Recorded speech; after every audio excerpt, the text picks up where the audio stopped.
Okay, hello everyone. Welcome to today's episode. The title is When the Planet Plans for Interdimensional Communication. I wanted to speak about how we are human beings and we consider dimensions to our realm, and how our experience of these dimensions will eventually get to a point where, if there is a chance that there are other dimensions, we will be communicating with them. So, in this episode, I would like to share, I guess, Mr.Within's view on interdimensional contact and communication, and if it is the case, how do we work with it, or what is one man's view at least.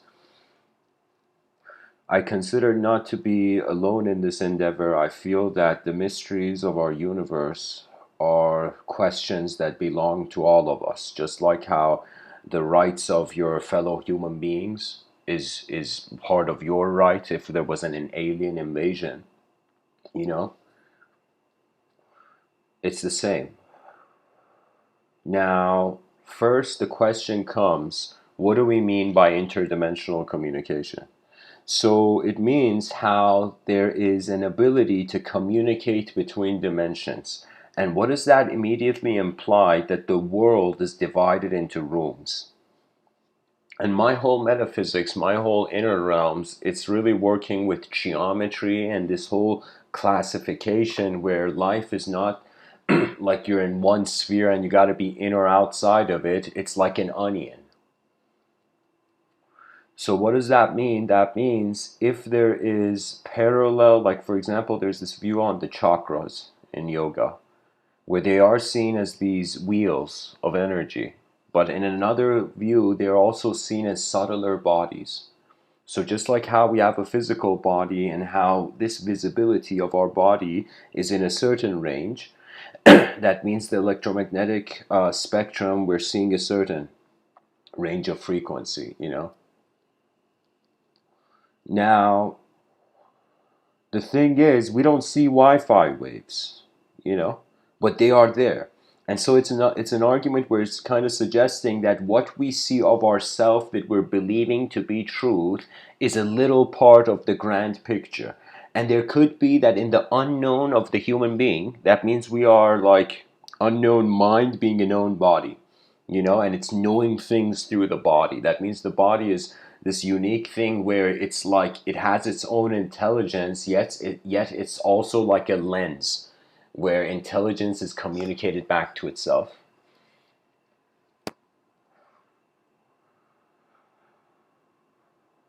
What I mean is the light goes through the lens, so that means it's not just the lens's intelligence. There's the light and where it's going.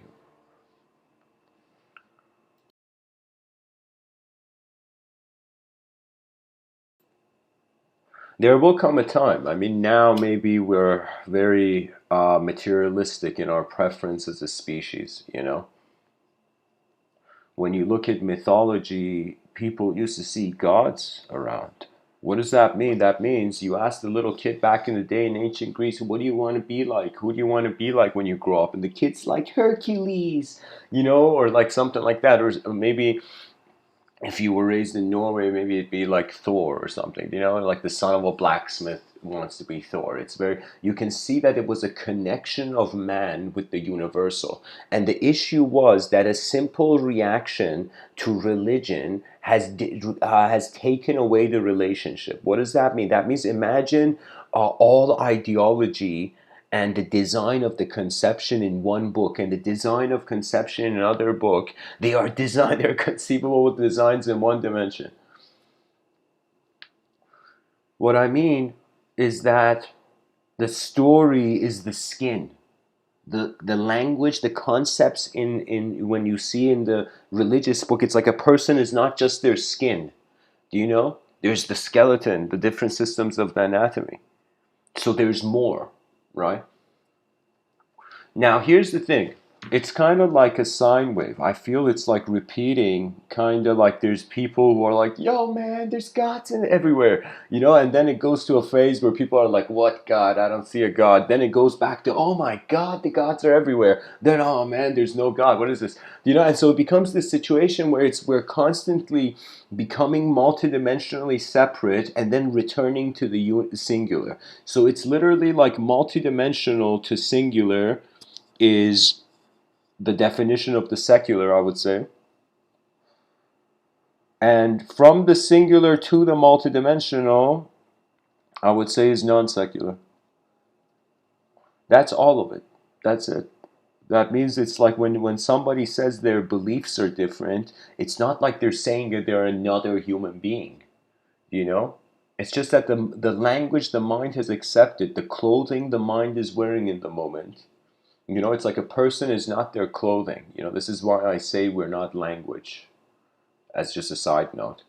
But I'm just saying it's like the definitions of our world, they are occupying something. They are in the spotlight of something that is not a thing. So eventually you can just, whoever you are, just go sit in a park somewhere and just visualize what's going to happen like 1,000 years from now. All the things we're holding back, thinking, oh, no way, did that person say that? Did that other person say that? It's like, no. It's like in 1,000 years, nothing will be surprising now. Right? So the future, it's very funny. You try to make the past happy, it's not satisfied. It wants the future. You go to make the future happy, the future has such a vision over beyond the happiness you can give it. You see what I mean? So the eyes you stand in suggest the world that stands under your feet.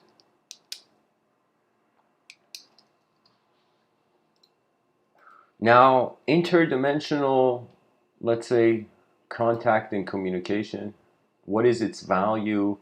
Usually from the religious angle, Abrahamic traditions, like I've tried this where I've asked different people who I felt they had a religious accuracy. I asked them about in different religious texts, what has there been said about God? Sorry, not God, the soul.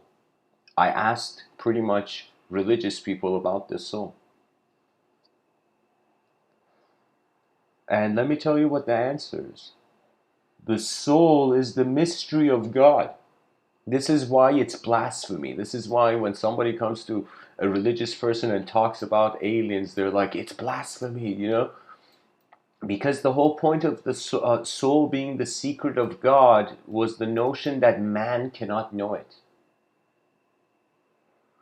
It's not for our eyes. It's not even something you can see with eyes. I think it's the one looking through your eyes. It's not something you can see. So,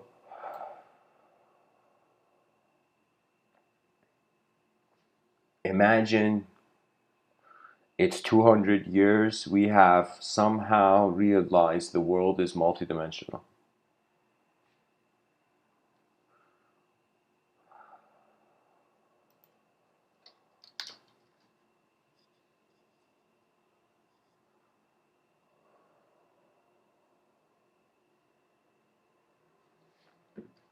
Pretty much more and more is coming into the administration of the conscious being. So we are responsible for our bodies. We are responsible for the world our bodies in. After we have become responsible for the body and the world and the moment, then there is an ability to see another body and another world. The mind is not limited. There's something about the mind that you can visualize something hovering in the air, but the gravity doesn't act on your imagination. So the mind gives us an access to unconditional stretching of forms that we receive in certain conditions. So interdimensional communication means that first we look at our dimension, we have a physical body, and we have this non-physical phenomenology of mind, And in this, the mind provides instantaneous evocational, you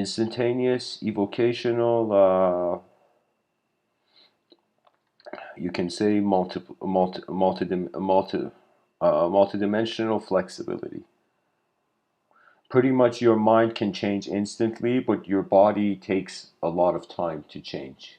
And the reason the mind can change instantly, because what we're using to define the mind and to notice the edge of the container of our intelligence is actually not physical.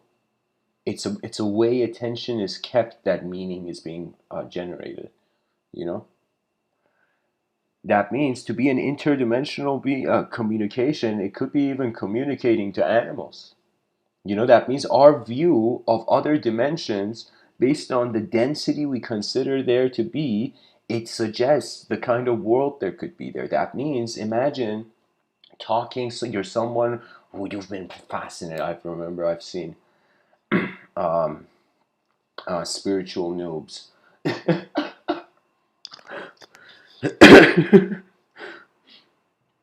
And it's like the person is fascinated with communication with another dimension, yet the being has not understood how they are a communication in this dimension.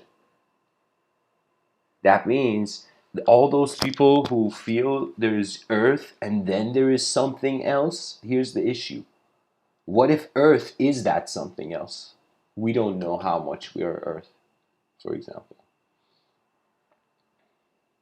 So eventually it will come a time where the mind will become indistinguishable from the speed of its change. So right now, my body, imagine everything was fast forwarded, or everything was slowed down, where like, for example, 100 years of life felt like 200 years or felt like 2,000 years. Imagine they create this chip, you know, in the mind of the person, you can connect to the mind of the person or something, I don't know, some app. And then this app allows the person to feel like a day in time wise feels like maybe like 10 weeks or something. You know what I mean? Imagine that in one day you experience a year. I feel technology will give us that permission in the future.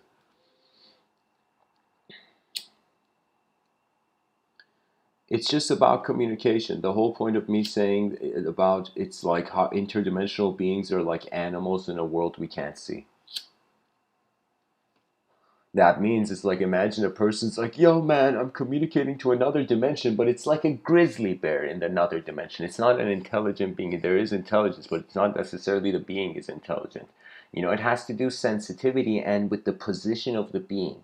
That means it's very difficult to be a materialist and wonder about how you can be more than matter, because the basic definition is the matter. That means we have left no room for an immaterial conclusion. you know And I feel this is the folly of not the fathers of science, but those who pass the torch. They disconnected science from everything, from the inner psychological dimensions of the human being that influence the weight of the data.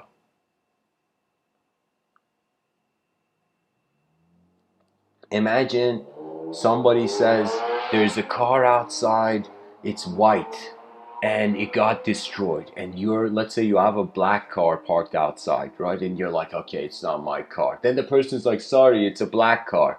And then you're like, oh my God. You know? The whole point of it is,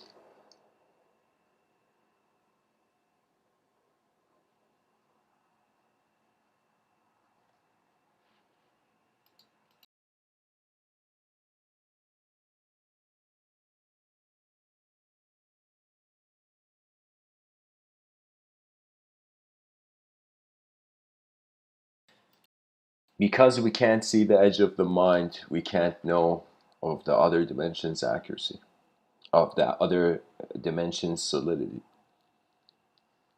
So you can say until human beings know their minds, we can't really do anything much interdimensionally. And what would it even imply interdimensionally? It would imply new references. Because think about it this way, human beings are information processors.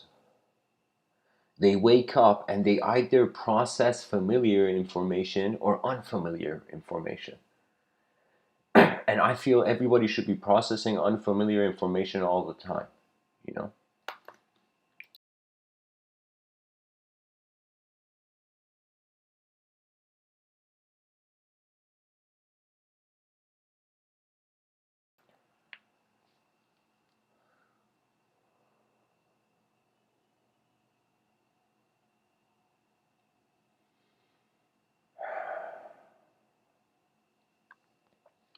It's pretty much like if everything is energy, then there is, prior to language, instantaneous communication with all phenomena.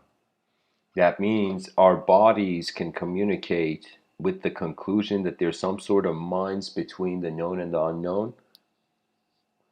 But how the mind is unknown, I feel its truth is not human. So I feel we are human beings and we use language to identify with, a sort of form. But the information processing is limited to that form, and if it surpasses that form, then it doesn't have to be a per se a human answer. So it could be that human beings have reached a point in just the evolution of history where we're asking questions that their answers are not limited to this dimension. Because it's all about curiosity and then how the mind interprets, how this intelligence interprets. Right now I'm looking at the cute face of this porcupine, and I'm interpreting it. And it's very hard. I don't know how human beings can kill something that has a face. Like plants, it's easier, but animals that have faces, it's very hard to disturb something that has some sort of humanoid faculty. Like you see, like the eyes, the nose. Like, why doesn't the porcupine have like 20 eyes right now? You know what I mean? It's like an echoing pattern. It's like a signal. I feel life is sculpted by signals.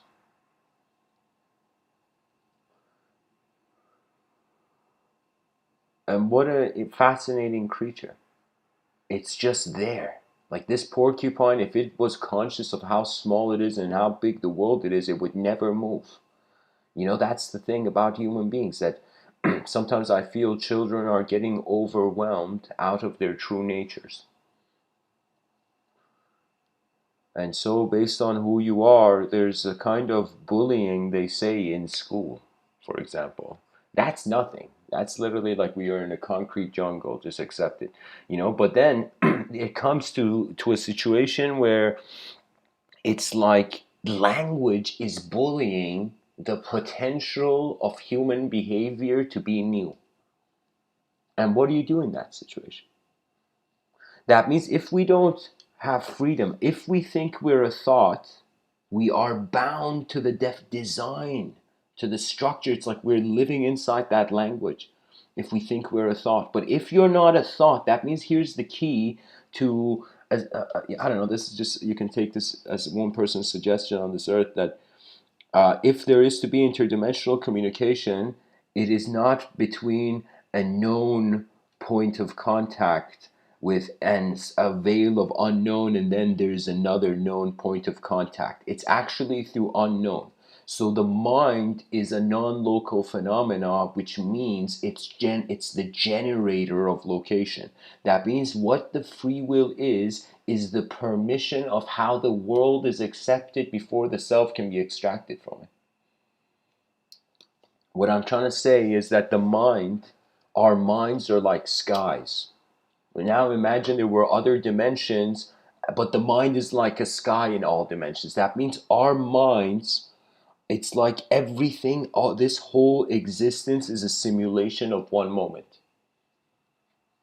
The whole cosmic event is like one moment. It's like we're an orb on the shelf of a world that eyes cannot see. It's a phase. Life is a phase.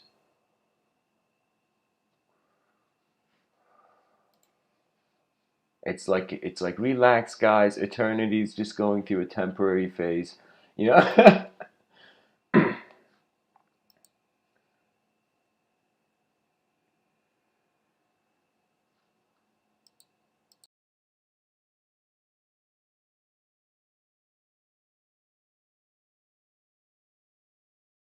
I guess a way I can approach this is by suggesting certain intuitive archetypes. After a lot of people who go through the synchronicity phase, there's something else that happens after that, where the invisible guidance of the moment, whoever you are who have any sort of archetypes attached to this, where the invisible and the visible are seen to be simultaneous, where man realizes his guidance in other dimensions is himself in other dimensions. That means it's like the person thought they have a guardian angel, then realize it's their future self that isn't an individual anymore.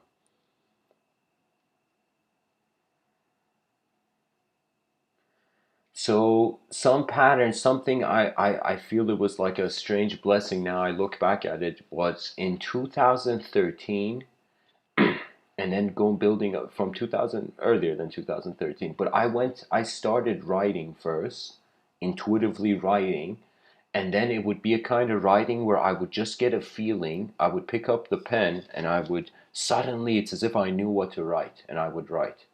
Okay? Now, one thing that I wrote, one of the early things that my own hand taught me, or you can say the hand of, as the New Age community says, says the higher self. It was like the hand of my higher self taught my inferior mind. And what it was saying, what I considered to be the logos, was that don't get attached to a face in the unknown. And so many beings who are finding interest in metaphysics, they're making this mistake. Because the attachment to the face in the unknown stops you from growing. It's literally having a belief in your inner realms. And that belief in your inner realms, years of your life are passing and your mind has just, it's like it hasn't stepped out of a boring, its own boring bunker. So there is that thing that, yeah, at first the person may get excited. Of course, the mind communicates in many ways. Think of it this way: how many different memories of yourself you have. In all those memories there is a selfhood. Think of all the types of selfhood your mind has recorded in your unconscious, like just spiraling, or so, like, you know what I mean? So what that means is, those who don't know, they get extremely overwhelmed by the unknown and they try to catch it. They try to hold it. Okay? This is the esoteric mistake of modern times, where it is insincere. That's the only issue. Like, I don't care about all the behaviorism. I don't even know what the behaviorism is, but I'm saying, like, I know that in the esoteric intent, it's your sincerity. And if your sincerity is off by a grain of the sand of the hourglass of time, then you are playing around in the unknown. And the unknown, that's ultimate rudeness to the unknown. The minds are like an advanced technology. If the person has a need to use it, they can. But I'm saying, because we all want to build an advanced civilization, now we have to use it. We have to not only think of everybody's going to be, it's like the concept of stupid, hopefully in 1,000, like when we're getting the concept eradicate. It's just levels of intelligence. That's it. No cultural imagery to create emotional inefficiency. It's just we are different designs set in motion, you know? And when you realize the same thing is going on, like, this is something a lot of people don't perhaps consider, a lot of theosophists, is that, do you know other beings in other dimensions are suffering? Just like how you talk to a person, imagine you're someone and you're talking to someone in a dark room, someone else in a dark room. And you're like, oh my God, is this another person from another dimension? Is this like an hidden angel or some voice in the void? And you realize, no, it's just another being in a dark room. So that's the thing. There's a sort of fascination for the metaphysical that is actually deviating from the humanity that can experience something that it can incorporate in its life. So I would say metaphysics is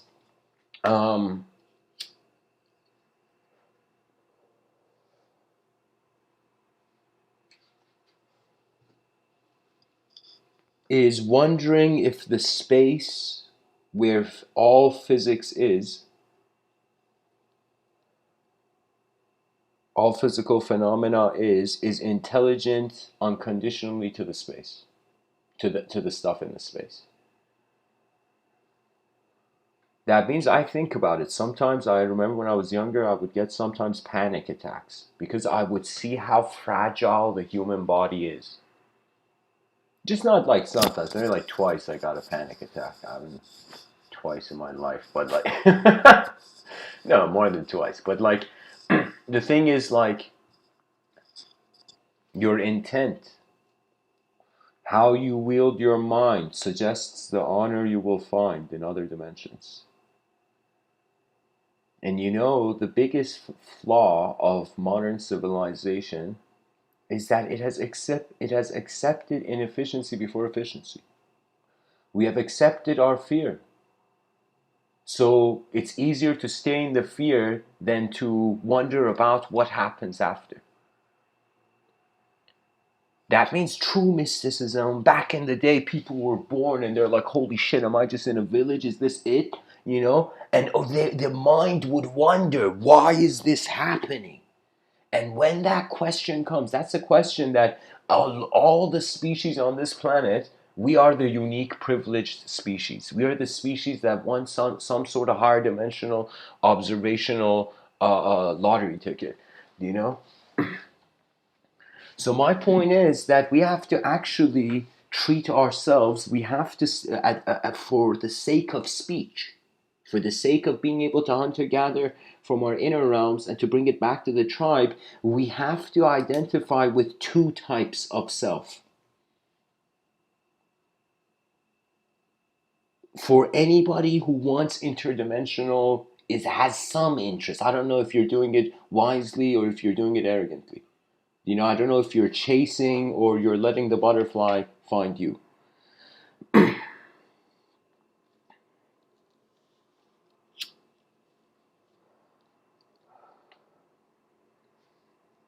It's all about the subjective self and the nature of the mind and how the mind actually identifies as space. So imagine your mind is like space. The reason people are like, yo, eternity in wisdom, the reason they're all saying that is because the mind was here before the body could notice a time for it to be or not be. That means it took us 4 billion years just so Shakespeare could be like, to be or not to be, what the fuck? So that's the thing. The two types is learning to move as a body moving your mind and as a mind moving your body. If you learn how to move your body as a mind, then you will understand it's how playful this interdimensional communication is. The actuality of it, if there is. You see the potentials. Your mind is like the alphabet that the higher dimensions speak through. And it's not just an alphabet of language, it's image. So I can tell you, I have stared at a lot of words on the empty page, and I've heard myself a lot in silence until I noticed there's something more. So the thing is, like, the quicker if you just entertain that the concept of fear never existed in everything that happened, you just engaged and went through and went forth and saw what happened. If you had that mentality, you would be surprised how many things in life that perhaps the person wants but is not happening is because somewhere in the psyche there is, what's the term? There is an unauthorization of existential allowance. That means if you the experience, that means the experience, the person's not ready. They haven't realized that the experiencer is attributeless. Unless you come to that non-duality, you don't have anywhere as a reference to discriminate between this dimension and another dimension. So think of it this way. We can't know if there's other dimensions if there's just two dimensions. We can't know. The only way we can be certain, if we are in a third dimension, do you see, and we see the one and two.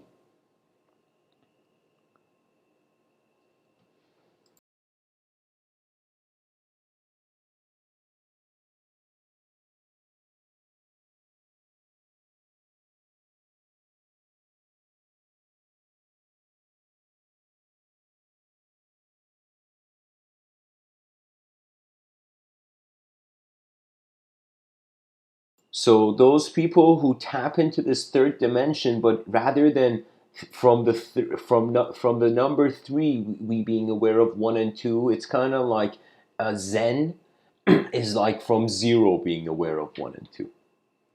So anybody who has that sort of, let's say, trio, I remember I drew an artwork. Let me see if I could find it. It's called Trinfinitum. Trinfinitum, I think, where I drew three infinity signs where the edges are all connecting. Let me see if I could find this artwork for you guys. I drew this like 5 years ago. What am I even searching here? Okay.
Okay, guys. I can't remember my password, so I can't find the picture right now. But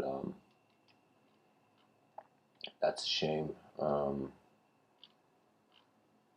Maybe, maybe.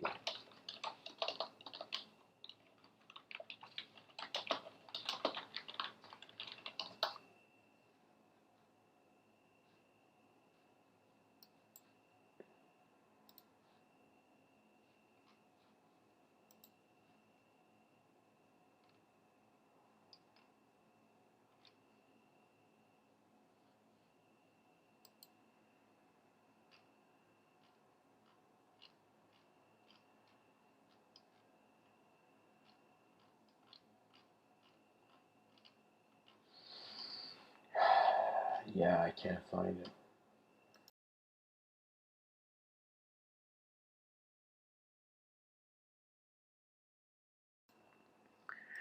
Anyways.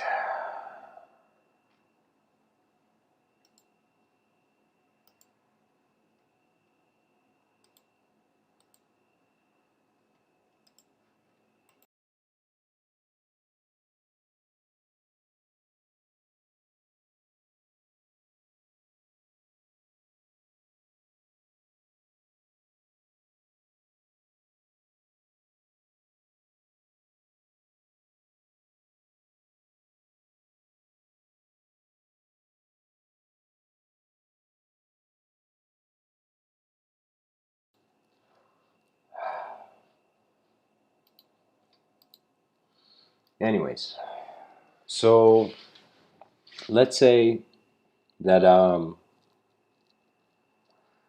let's say we consider that there is physical beings and there is non-physical subjects. So we can say that one filter that all phenomena can go through is like how objective. I mean, I wouldn't say one filter, but I would say like right now in this moment, I ask myself how much of it is an object. And I notice my body, my physical body. I ask myself how much of it is a subject. I notice my attention and my awareness is the whole moment. And then I wonder who is aware of the object and subject, and it can't be either a subject and it can't be either an object. So it ultimately comes down to attributeless attention. So if we can be attributeless, intelligent attention somehow, then I feel communication between all dimensions of reality is accessible from that third witnessing dimension.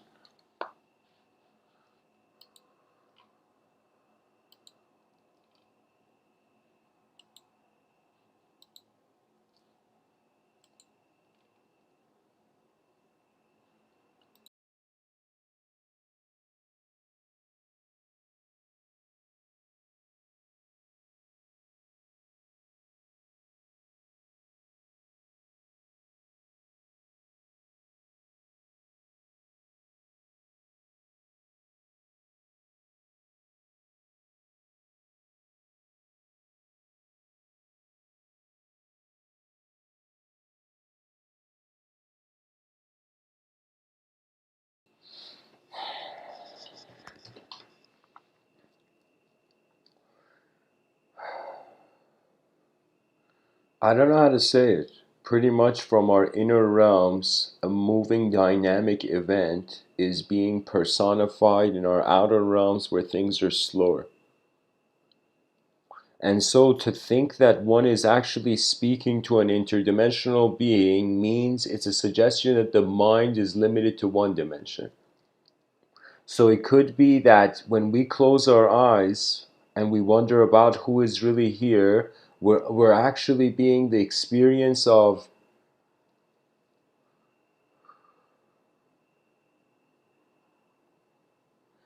I feel experience is a non-dual phenomena, existence is a dual phenomena. So if we remember ourselves non-dually, then you can work with duality. Then you can notice the event. That means it's like you can notice what is the inner realm movement and what is an outer realm movement, and that discrimination is so key.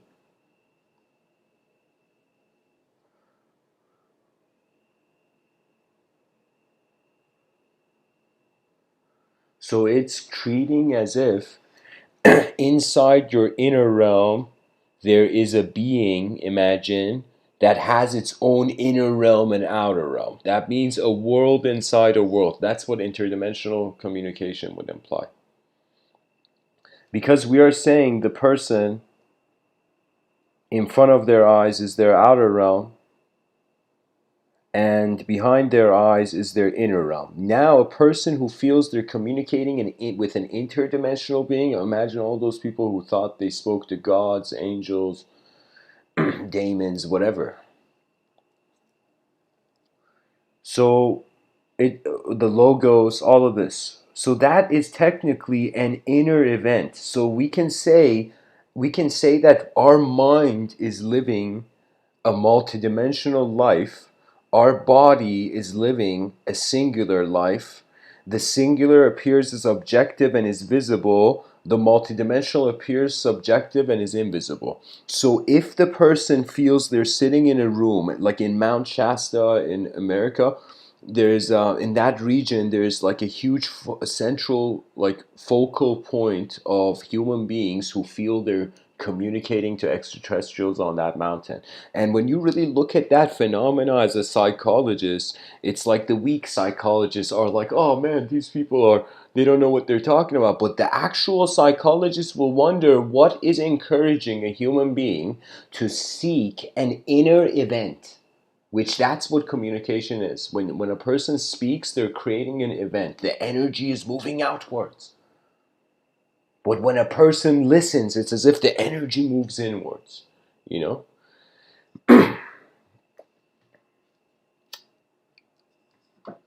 So we are, imagine, okay, I'll say it like this.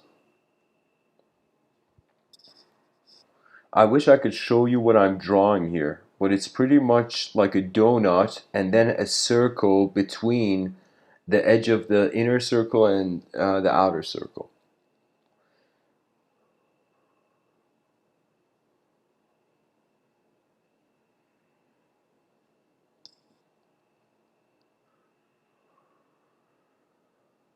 So in our inner realms, we are experiencing the on a subtler plane interaction with an you can say expressive entity. Now, whether that entity from a Jungian angle, it's your own unconscious mind and you tripping over something that you haven't noticed about your own self, which is manifesting for you, or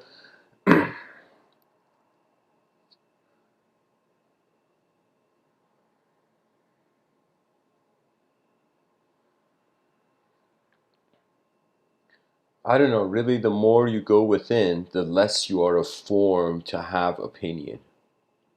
So the more I've experienced, I'm a mind moving a body, the more I've been like the awareness of the whole moment, and what's been moving has been what's moving inside my vision. So someone communicating, seeing, they shouldn't expect to see in the inner realms and other inner realms. Inner realms is where we communicate as minds. What does that mean? That means imagine we have two dimensions. We have dimension A and dimension B. Okay? Dim A, dim B. So in dimension A, we have a being who has sat down in meditation. We'll call it, person A, person one. So person one in dimension A is sitting down and meditate. Let's call him person A. Okay, person A in dimension A.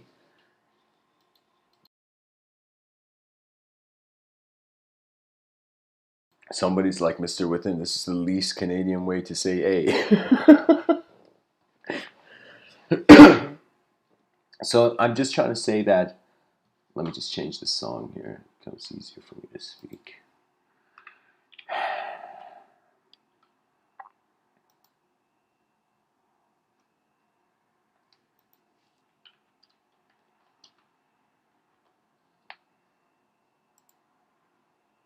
All right, this is what I'm saying, guys. We have a dimension A. We have person A in dimension A, okay? And we have person B inside dimension B. So we have two different worlds, two beings in each of these worlds. Now, person B realizes that they have a dualistic body and a non-dualistic mind.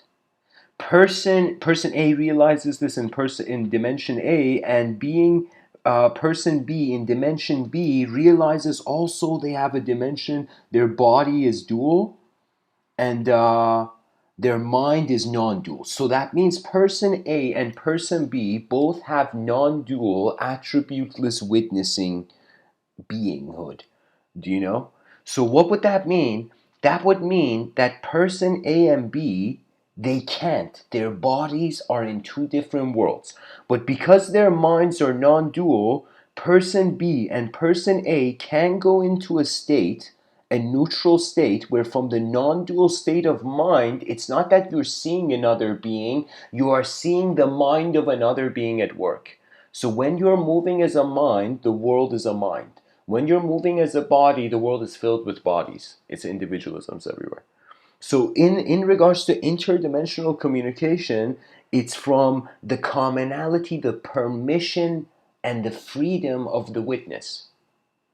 So I'm saying that if there were interdimensional beings, if we, our species, wanted to communicate with a parallel Earth, with a parallel civilization in it, there would be no way we could physically do it, because then we would not be in our world and we won't know what the other world is. So the point is that the mind gives us a bridging point between two different worlds, where on that bridge archetypes come. So in my mind, I don't whatever phenomena, if you see, you are seeing the mind of something else. Just like how you have an ego, you're seeing the echoes of another ego in the inner realms, if it was interdimensional communication.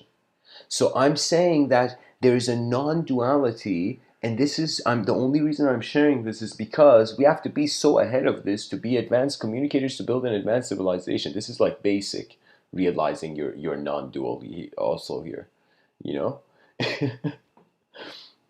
That means don't forget, the words now here, if you take away the space in between, they are nowhere. So what we are calling as the now and as the here and now, is actually nowhere. So the whole point of being in the here and now is conscious will to the moment, or how consciousness and will are simultaneous. The way you express is how you input some sort of energetic influence from your being, like as you to the system, it echoes back. So if you're someone angry and you're trying to have some sort of esoteric metaphysics in the background, you don't realize it adds to the wrath. So the more intense the imagery of your inner realms is, the less you feel comfortable in the outer realms. So you can say there's no such thing as introverted people, extroverted people. There's just beings that their attentions are in their inner realms. They haven't noticed that the outer realms their inner realms is dependent on the outer realms, and there are beings in the outer realms who haven't noticed there's the inner realms. And someone could say, Mr. Within, what's the point of realizing we have this capacity to even communicate?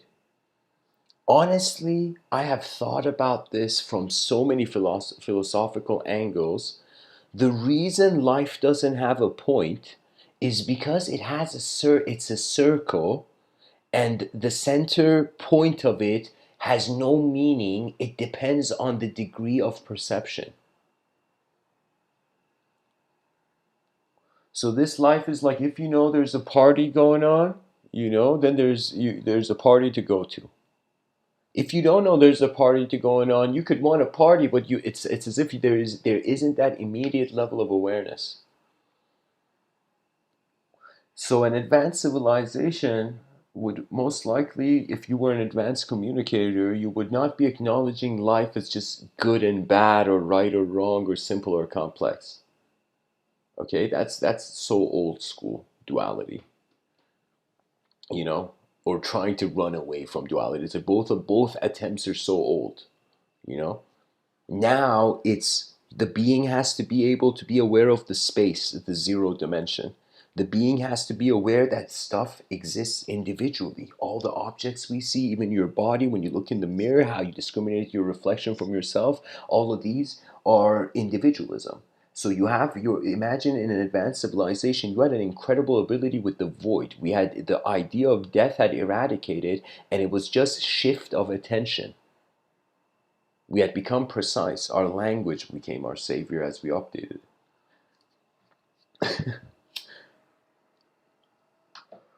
There is something in animal psychology, at least for elephants. A lot of animals are like this, but for elephants, is that the way it's kind of chaotic, but in some countries where they don't have the person who is treating the elephant doesn't have any sort of ethical conscience, what they do is they go and they chain, literally get a metal chain or a very like impossible to cut rope, and they connect it to the leg of the elephant, and they connect it to like the beam of like some building or something. So the elephant for a long time tries to get out, and sees it can't get out. Then they showed a picture where the thing was connected to a plastic chair, but the elephant had given up. If you reduce life to simply binary, it's just effort, no effort, effort, no effort. That is living. And if you can make your efforts more and more efficient, you will realize it's like, what if one person's victory became everyone's victory? Then anybody winning is like updating the system for everybody. You know what I mean? So I feel what we see as maybe a capitalistic influence in how culture is being directed, it is only there due to individuals comparing. That means when I think about how capitalism, if we all connected our heads to one mind, would be, that there would be no ownership if we were one collective mind. So these are evolutionary games of how far we see things for now. It's like the best the system could do for now. But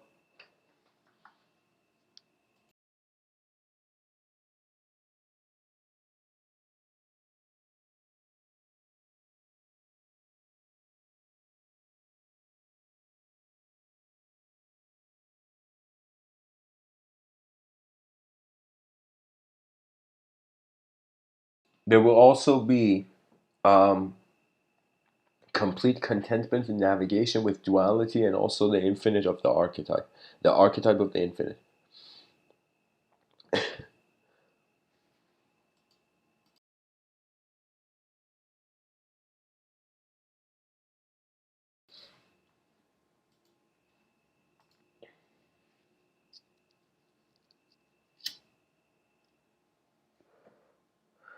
So we, rather than have to expect extraterrestrial phenomena, interdimensional phenomena, multidimensional phenomena, whatever categorization method we use, when we realize that there is a non-dual being, um, technically there is no such thing as contact. There is just going into a state where we can be equal to begin dialogue. So literally two antennas in different dimensions have to somehow receive the same signal.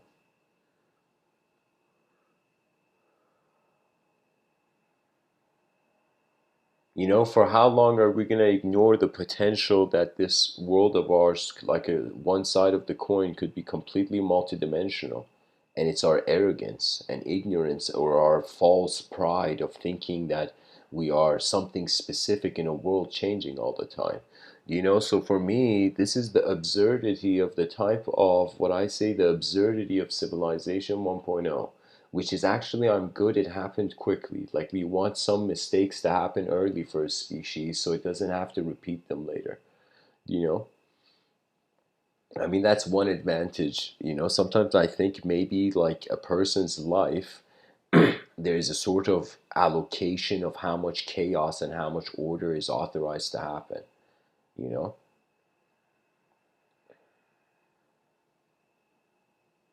I think there's something that sometimes people have wondered, why does the bad guy win and the good guy lose?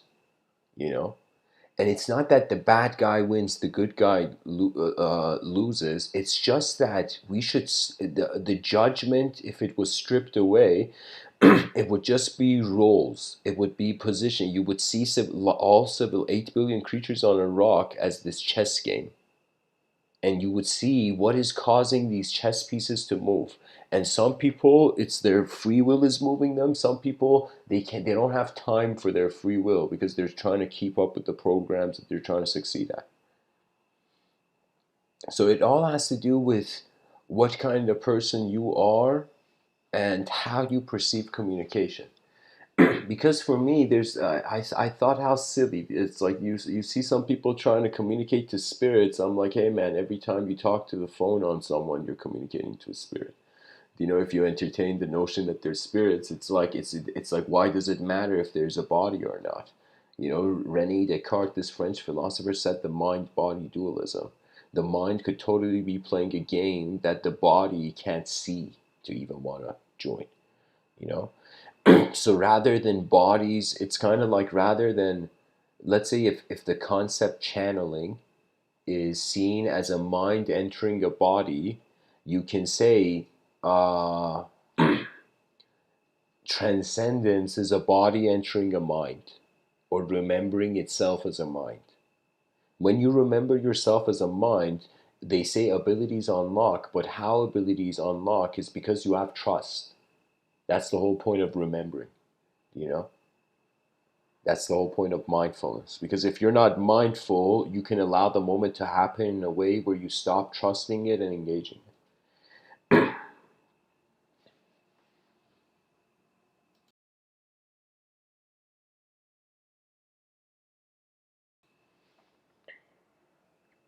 So, Civilization 1.0, we treated ourselves as a singular dimensional being.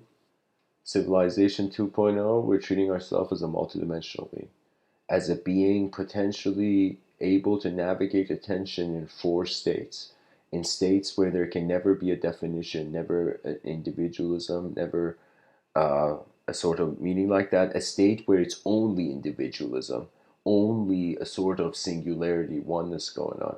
And then you say there is a state where there is just pure duality. The chaos and order are like fighting, and you're in the middle of that battlefield. And then there is infinity.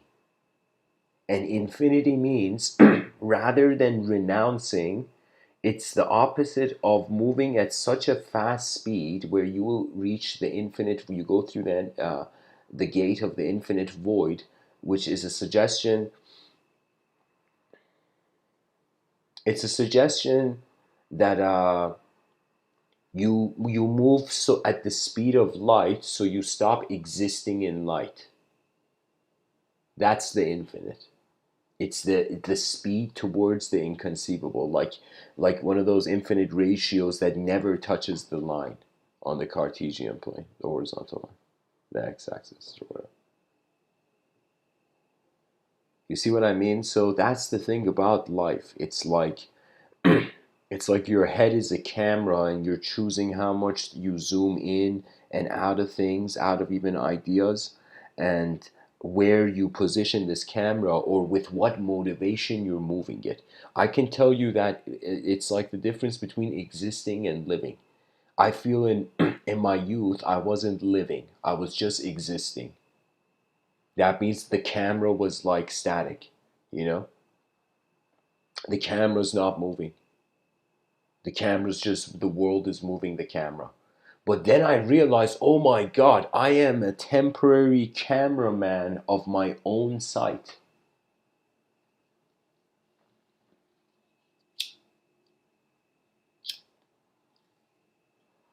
So, guys, keep in mind, in this episode, I'm sharing more my own personal views on how interdimensional communication can happen. That means if you compare it to something else, it defeats the purpose, you know, of it being something separate.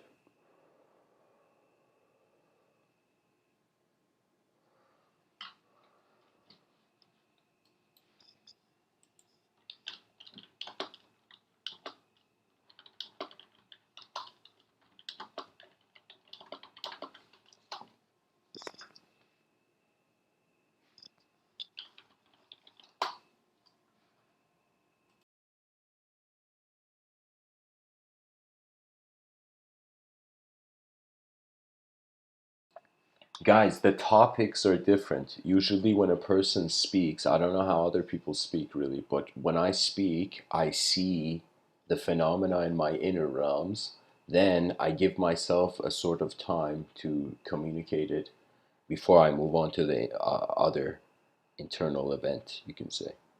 So I would say that it depends on the topic, because each language evokes an image. When I look at the title, when the planet plans for interdimensional communication, just right off the bat, instantaneously, I see in my mind we reach a point where we have to, for the first time, all psychologists, philosophers, and just the people of the world have to sit down and be like, all right, what is the next story we're going to tell after such findings have entered?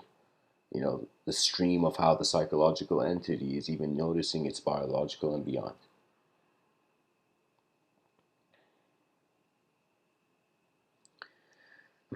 And of course, guys, I don't know. Usually the audience is just listening, but if people have any questions about interdimensional communication, about the themes of the topic, it's like it's the best time to ask, you know, because it also helps branch out the topic. But really, yeah, there's two sides to a coin. There is the objective animal, and there's the subjective intelligence space.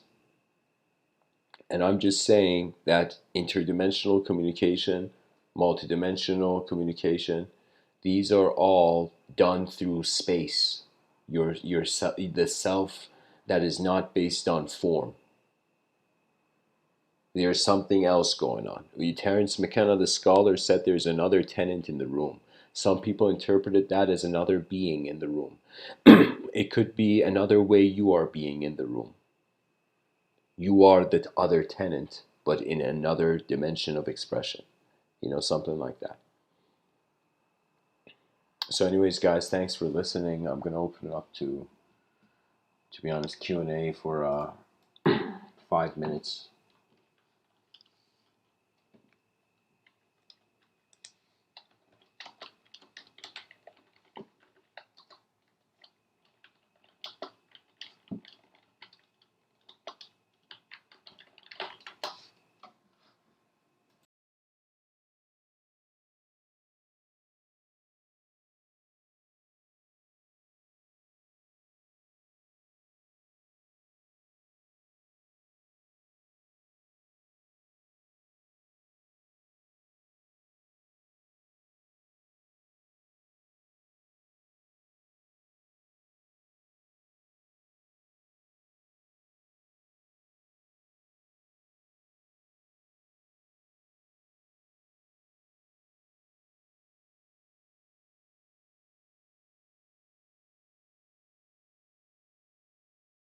Guys, actually, in this 5 minutes, until people, if anybody has a question they can ask, I'm going to share a story that kind of, I think, can leave the audience with a good context about what I'm trying to say here.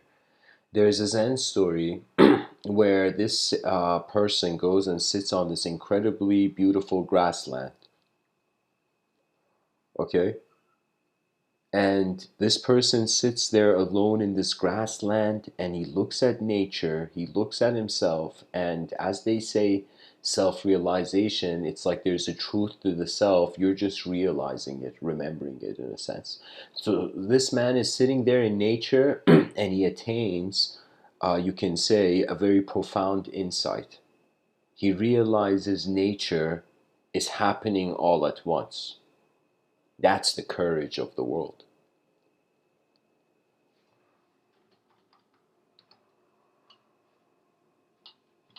This man sits and attains an insight. He notices what's in his sight.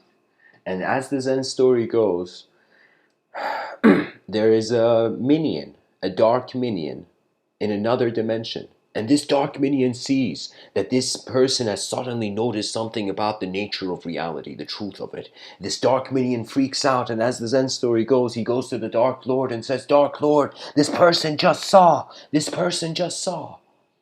What do we do?" He's noticed more about the truth. And the Dark Lord laughs, and this is hilariously the moral of the story. The Dark Lord laughs and says, "Don't worry about it." And the Dominion says, "Why? He just realized the truth." And the Dark Lord says, "Because humans." The Dark Lord says, don't worry, because he will make a belief out of it. He will experience the unknown dynamism, then he will bring it down to the static and believe the static and forget the unknown dynamism. And this is why there is no longer the right language or not. It's just like a Amazonian forest where with your machete of free will, you're just plowing through to see what paradise awaits, you know, where Earth was even built.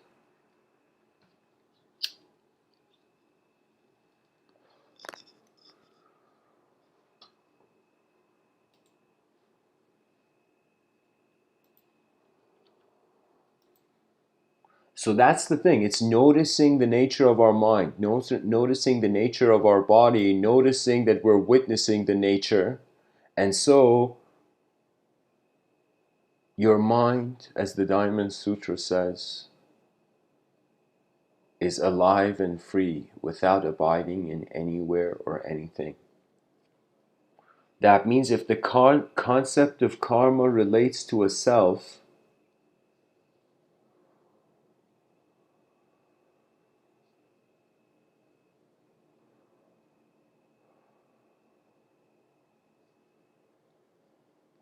the attention is the portal we have to look for now. So, all right, guys, that was the story. You think says, have you experienced the way some fans creep on celebrities or rage and tear at their clothes and bodies, growl? Yeah, we were animals before we were humans, so that's totally understandable. Jesse Way says, does a square have an outside or inside? The square has an inside. Without the inside, there's no connection of the lines. But technically, the inside and outside, like a balloon, don't really matter. So if you're kind of saying, is a balloon air?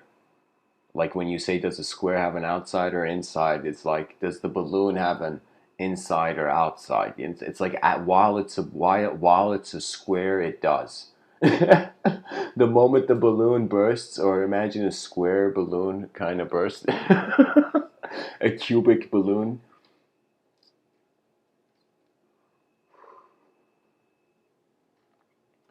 You think says, come on, MrWithin, I just got here. I didn't get okay notification of this talk. How long has this been going on? For me, it's just started. Hello.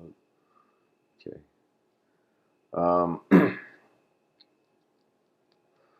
I mean, guys, this is the cool point where I feel I've communicated all I intuitively felt I needed to for the talk. Now I'm just sticking. Okay, here's the thing. I'll read. Why not? I'll read one thing before I end off.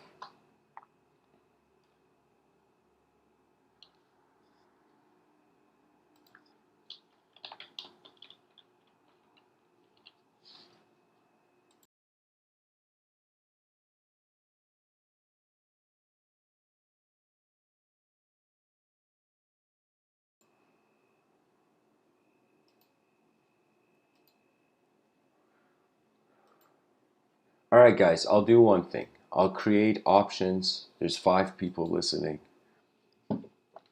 5 minds in the room. I'll create options. Okay, option 1, it's a poetry tunnel. Option 2, source of language essay. And option 3, I can make a point about design that kind of relates to this. So I would say art tunnel. You know, it wouldn't be a tunnel technically, but I'll be explaining one of my artworks. Okay, artwork. Okay, so now the audience can choose between 1 to 3. So whoever you are listening, just type in 1, 2, 3, or whatever. Like, don't type in 4.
So guys, after the incredible audience engagement,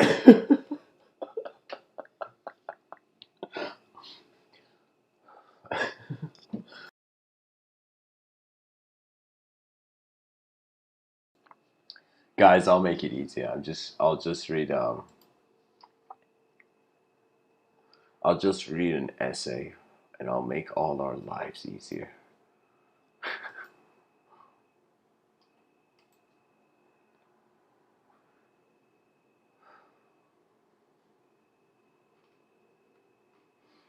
Okay, what chapter?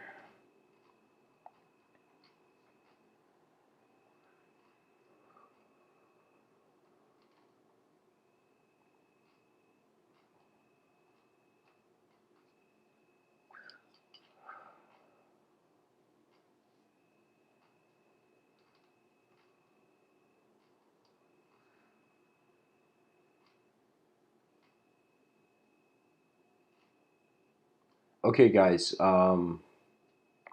So out of these two essays,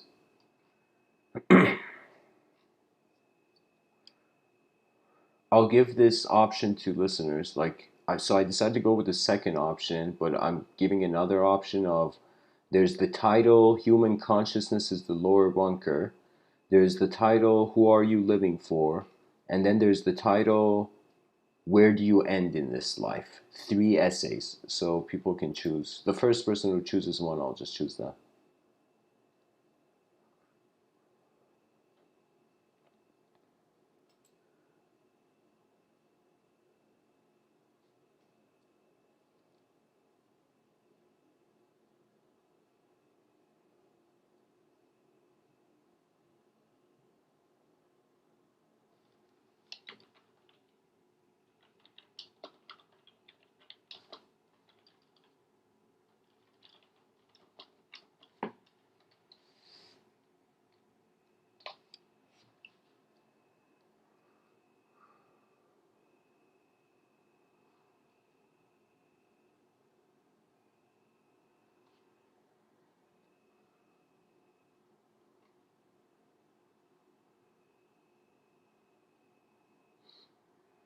All right, guys, the coordination's off here, so I'll just all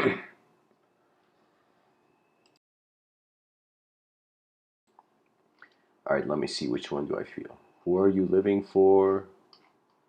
Um, Human consciousness is a lower bunker. Where do you end it? Okay, where do you end in this life? No, I don't feel that one. Let's go. Human consciousness is the lower bunker. I feel this is too early. Um,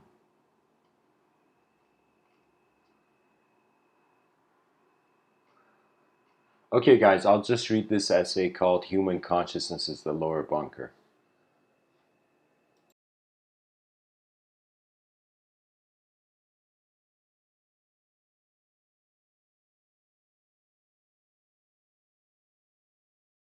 So keep in mind, this is something I wrote in 2000. I mean, the email is 18, but 2017 I wrote this. And so anyways, it's just a series of essays, and the unpublished book is called The Source of Language, and hopefully I'll organize it and share it on, I'm working on a website, but I'm building a website with my bare hands, guys. It's very intense, you know. So anyways, human consciousness is the lower bunker.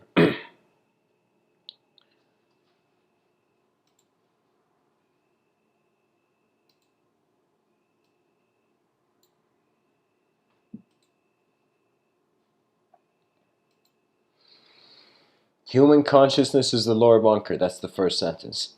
Self-realization has always happened now. Self-realize yet?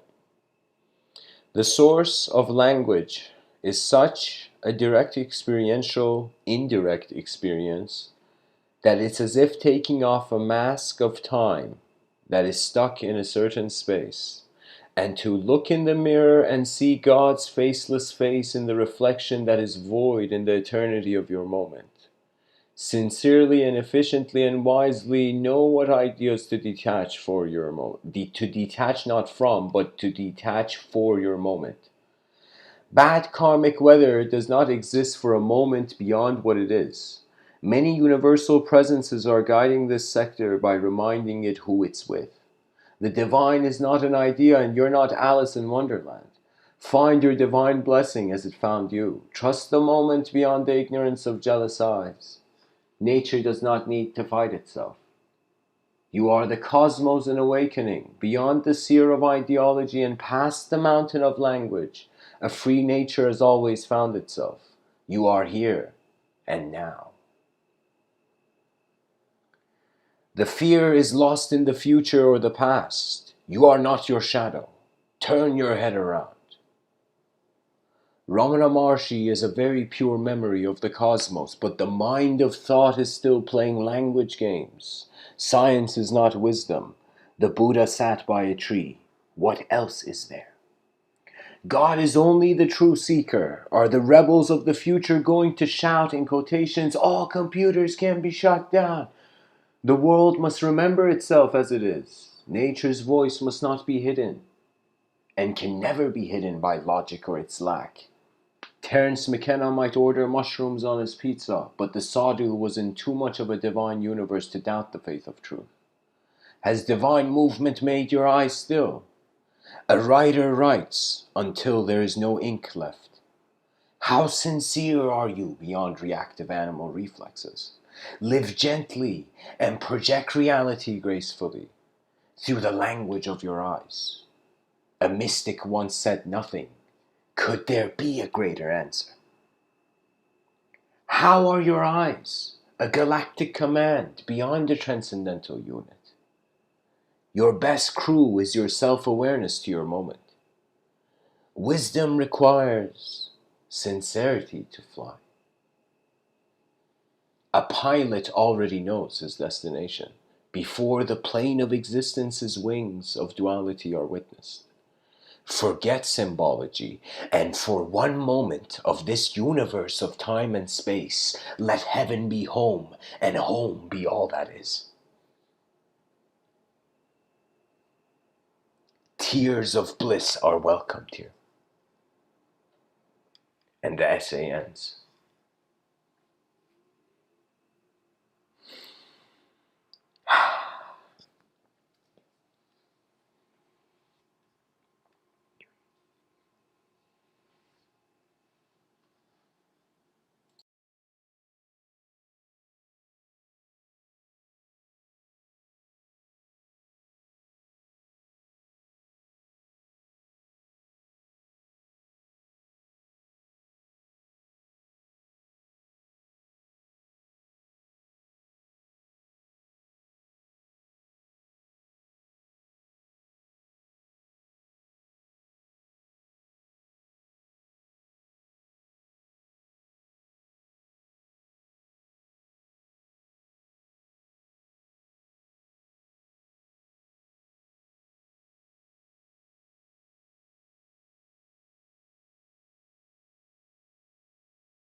I would like to actually, why not?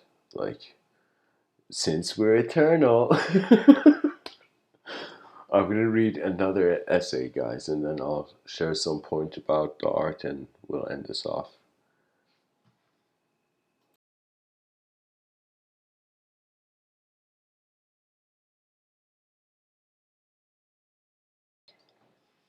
This essay is the sixth essay from the source of language. It's called Who Are You Living For? First title, first sentence. Who are you living for? Don't take ideas so seriously. Let us be our natural simplicity. An older monk will have more compassion when the death of eyes inspires self-realization. Don't get distracted by cycling ideology. Remember yourself beyond memory. For a Buddhist, perhaps you are creating your heaven before you die. Who omnisciently stands behind your presence? That is the essence of this roaring moment.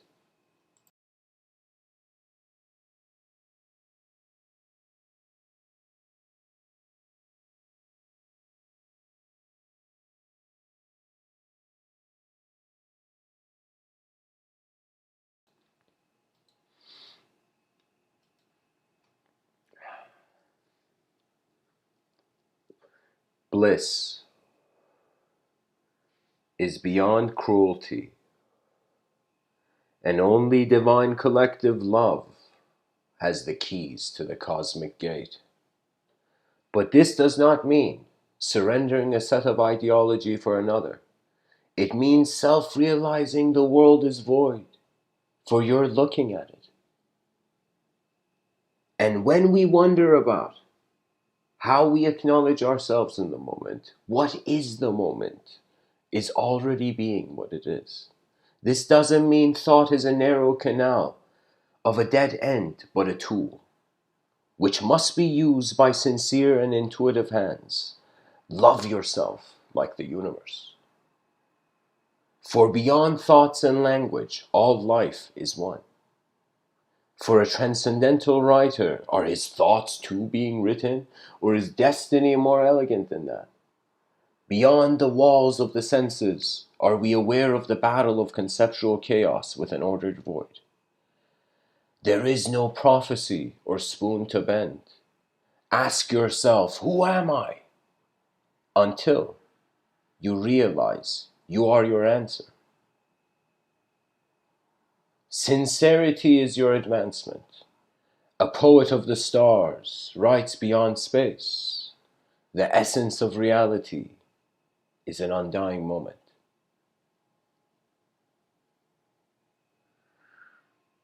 There is no need for a glossary of dispute or a market of ideas. Language is a gate that only nothing can transcend it. Are these words enough? The empty page is your answer. Find the pen that belongs to your whole universal moment. Many new renaissances shall be written into manifestation and intuitively and synchronistically handled by the natural intuition of our planet and the super soul of existence. We can no longer be ignorant of the ground. We must open our parachutes of self-realization. No time to hold rules for too long. Is enlightenment correct? Ask the sky that you are being.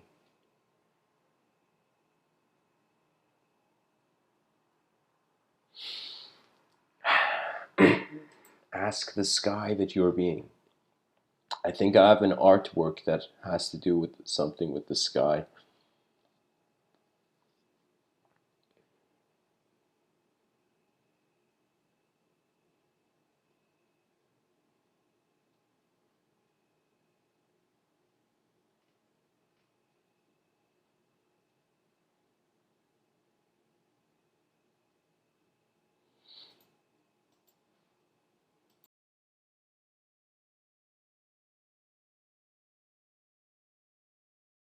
Actually, guys, because I can't log in, I don't have access to all the artworks, but I have access to one that I drew 2015. This is one of the most, I would consider one of the most coolest things I've ever drawn. And there's something about it, the artwork is called Palm of the Creator, okay? And I want people to look at this artwork. I'm going to share it in the section in the wallpaper. And I want people to tell me if they notice what's unique about it.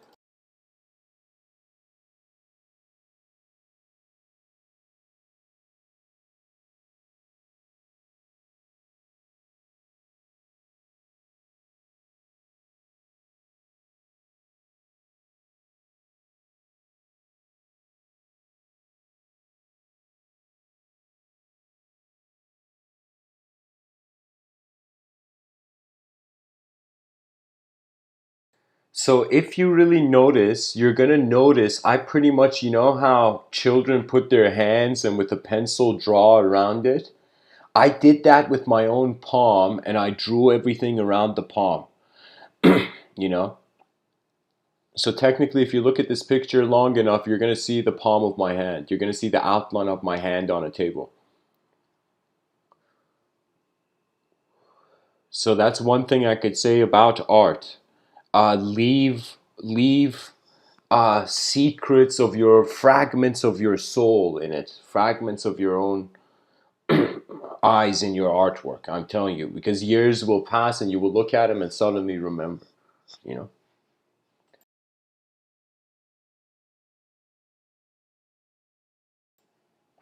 I think this porcupine is like, no way, man. This is some next level artwork. The porcupine is like, is there a giant geometric hand right beside me right now? Anyways, guys, it's all about once we have freedom, what do we do with it? We build through a sort of playful discipline and advanced civilization. You got to let your mind be free to see what it can do, you know? It's like you can totally see from how people raise their children to how they actually handle their minds.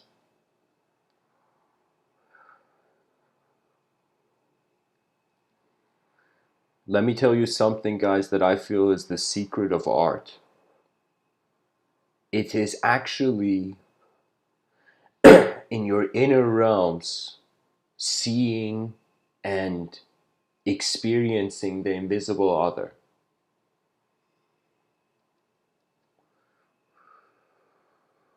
Or guys, this could be a hedgehog. Maybe I'm calling it the wrong thing. I don't know.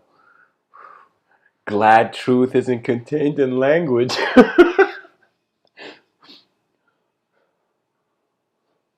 It's your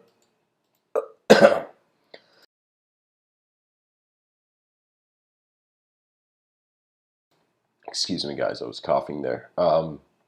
It's your effort with the empty page. That's your courage. You know, courage is not conditional.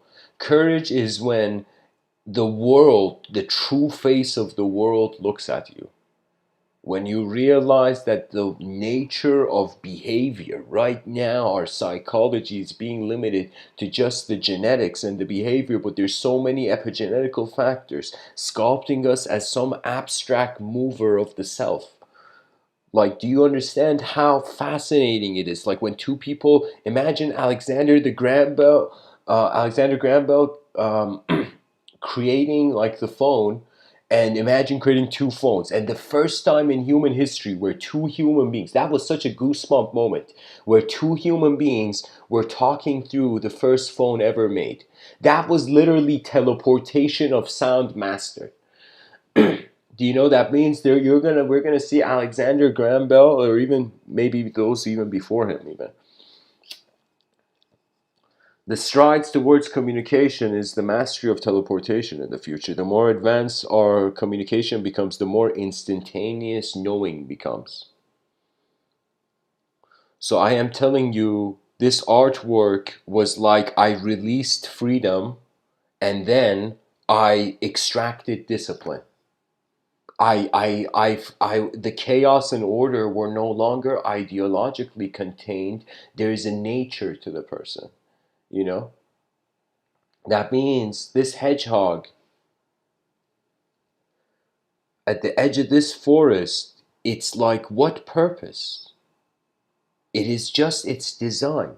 And we are that rare animal that noticed designs that surpassed itself, that could process it. Like this hedgehog is like, it kind of looks like it's looking at the viewer, but like this hedgehog notices the photographer, but the hedgehog cannot process the photographer. And we can say we can notice the multidimensional, but we may not be able to process it with the language of one room in this cosmic mansion, you know?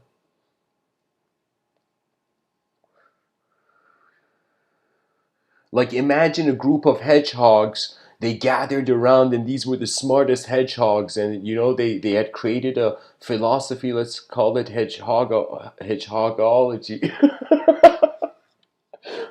you know, and these hedgehog, oh my God, I can't even pronounce it. The hedgehogologists, you know, all gathered around in their hedgehog language, and their hedgehog beliefs, and their hedgehog sciences, and with their hedgehog imagination. They're like, what was this photographer? What was that camera? Is this natural? Is this unnatural? The camera didn't have a smell, but the person did. What is this? Do you know? So it becomes a point where you could see the hedgehog can't understand why the cameraman is filming it. Do you know? And so when it comes to communication, it's kind of, I would say the healthiest way is you're going to feel like a young child.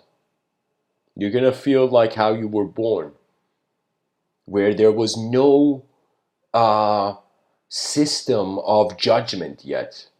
It's like, imagine yourself before learning language. Who were you? What was your purpose? What was the meaning of life? It's like none of those words were even a factor of reality for you. So the unknown is the source of communication.